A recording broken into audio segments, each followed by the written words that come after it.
Hi, I'm Lubomir. Come explore another topic with me. Part 3. Christianity. Christianity is probably the most widespread spiritual path in Europe or America. I will not go into the history and origins of this religion. Firstly, I am not competent to do so. Secondly, there are many sources of information available about it. And thirdly, I do not consider it necessary, as I assume that anyone interested in the spiritual life has at least a basic overview of the most widespread religions of the world. The message of Jesus of Nazareth is very powerful, but not easily understood. Even 2,000 years ago, people had a hard time understanding him because he spoke to them in parables. These approach the progression on the spiritual path through stories, much like Mondo in Buddhism, which are also enlightening stories. Jesus of Nazareth was trying to show people the way to the realization of the true reality, which can be seen face to face with God. It fulfills and explains more simply the path described in the Old Testament. The New Testament brings a new way of describing the same path to the same God.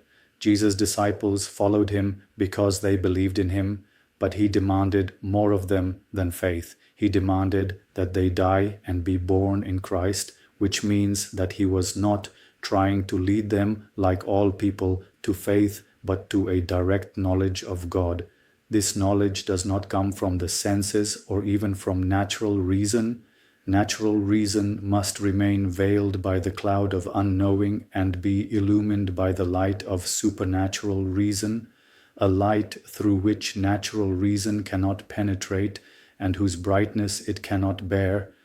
Over time, the way people perceive the world has changed and the way they use language has changed. Even at the time when Jesus was describing the spiritual journey to crowds of people, and in a more direct, stark way to his disciples, even then few people were able to understand the full depth of his words. Today it is even more difficult. To the younger generations, his words sound like fairy tales that cannot be understood. The language has changed a lot in these 2,000 years. It is much more complex, more complicated, more encompassing. Science reveals hitherto hidden secrets of nature or the universe. Some people see this as evidence, questioning Christianity and religion as such. This doubt of theirs stems from pure materialism, where they are unwilling to admit that there may be something they do not know directly through their senses. In doing so, they have no problem believing in the existence of electricity or gravity. They are also unable to see these with their own eyes. What they see is only an effect. When the rotor of an electric motor spins or a shorted cable sparks, it is the result of electricity causing it. The same is true of gravity. When they trip and scrape themselves on the ground like a bag of sand, they certainly won't be questioning gravity. Again, it is just an effect, that is, a consequence caused by gravity. One of the proofs of God's existence, made through natural reason, is based precisely on cause and effect. Everything must have a cause. Everything happens as a sequence of causes and effects. This ordering has to start somewhere. It has to have a first cause that needs no further cause. If there were no first cause, there would be no second cause, no third cause, and so on. The existence of the world is an indirect proof of God's existence as its cause. Indirect evidence is any inferential evidence that natural reason, our thinking, allows us to present. In a masterly form, a set of such proofs can be found in St. Thomas Aquinas' Summa Theologica. The remarkable precision of thought that emerged from the philosophical thought of Aristotle is a breathtaking example of the human spirit attempting to prove to itself and to the world that God exists. It is clear from the subject matter and the genius of the author of this work that this is a very challenging read. Christian literature, however, does not rest on the evidence of reason alone, but has authors who describe personal experiences of glimpsing truths that transcend natural reason. They describe states of mind where they are on the verge of thinking, and some of them even beyond that verge. Notable authors of Christian literature include, for example, C.S. Lewis, G.K. Chesterton, Thomas Merton, Aurelius Augustinus, St. John of the Cross, and Master Eckhart.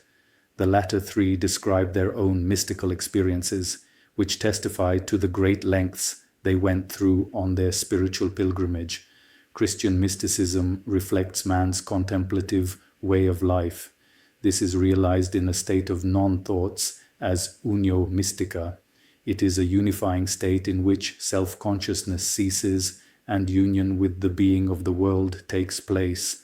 The world here is not thought of as a place outside man. It is a complete unity without distinction of self and things outside the self. The world in this state of mind is absolutely all there is. It is oneness with being as such. To this culmination of Christian mysticism, one passes through two stages of understanding, that is, two stages of liberation from the false conception of the world and thus of self. The change in our view of who we are and what the world is will be reflected in our view of God. The first stage of this change is the night of the senses, when we free ourselves from attachment to matter. This night brings a release from sensory pleasures and from the view that the senses are the only way of knowing the world. It is moving from the world of matter to the world of ideas. This world of ideas represents the reality of our mind and all that our mind presents to us. The idea creates an angle through which we evaluate everything that appears in the mind through the senses. We cannot help stopping this flow of thoughts. The mind constantly creates an image of good and evil, beautiful and ugly, big and small, or God and the devil. We cannot exist without these contents of the mind. Without them, there would be no language, science, or even art. And yet these contents of the mind are an obstacle that hinders a higher understanding of who I am and what reality or God is. Any notion of God is erroneous. God cannot hide in the contents of our mind. Thus we come to the second stage on the path to mystical experience. It is the night of the spirit. This night has a very bitter taste. It brings with it many doubts. It questions everything that thoughts bring, everything that the mind creates. It is the discovery that no answer we arrive at with our reason is final. It always brings with it another question. Despair fills this mind that is unable to understand the world, itself, or God. All the effort exerted by one's own will is in vain. It leads nowhere, even though the people around us seem to understand everything and have the answers to every question. But we see that this is a delusion. They all behave according to the models given to them by parents, teachers, friends, society. They don't think at all about whether the world is really what it appears to be, whether it is as it is presented to them from birth. The night of the spirit questions absolutely everything you can think of. It burns everything like a paper city created by your mind, completely to ashes. Of course, for people who have dedicated their lives to God, this is a tremendous affliction, like a glowing iron burning meaningless signs into their minds. It is the loss of what they have firmly believed in until now. It is the loss of a God who can be thought of or somehow imagined. They feel abandoned by this God, but if they manage to move forward through this night, they will see that it was not God who abandoned them, but it was they who abandoned a God, and a false God at that, the imitation of God that their minds were creating. It is hard to admit such a statement and even harder to directly implement it. Most people with a frightened face flee from the abyss of emptiness to which the night of the spirit leads. It is necessary to remain rock solid and step into that emptiness. If this is done, a mind free from thinking, that is, a mind that does not think, will appear. Only this mind is able to see existence in its pure form. This being cannot be seen with the outer sight, but only with the inner sight of reason. The mind approaches the source of all that is. With this state, it prepares for the realization of the unio mystica, of the unity of self and all that is. The question is whether this is already the end of the journey in the sense of what Jesus of Nazareth preached, for the content of his teaching implies that this path leads even further beyond this experience.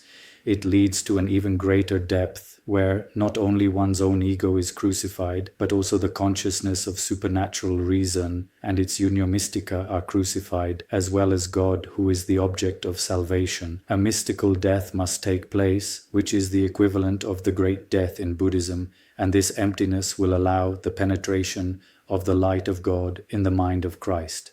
It is sad to see how Western civilization is abandoning the path of Christianity, and thus man as the image of God, and replacing him with the image of the slave of technology and social relations. The slaveholder need not be just some despot, it can be the stupidity of man himself. Be defiant against this slaver. In the next video we will look at the topic of Buddhism. Take care of your mind, be well.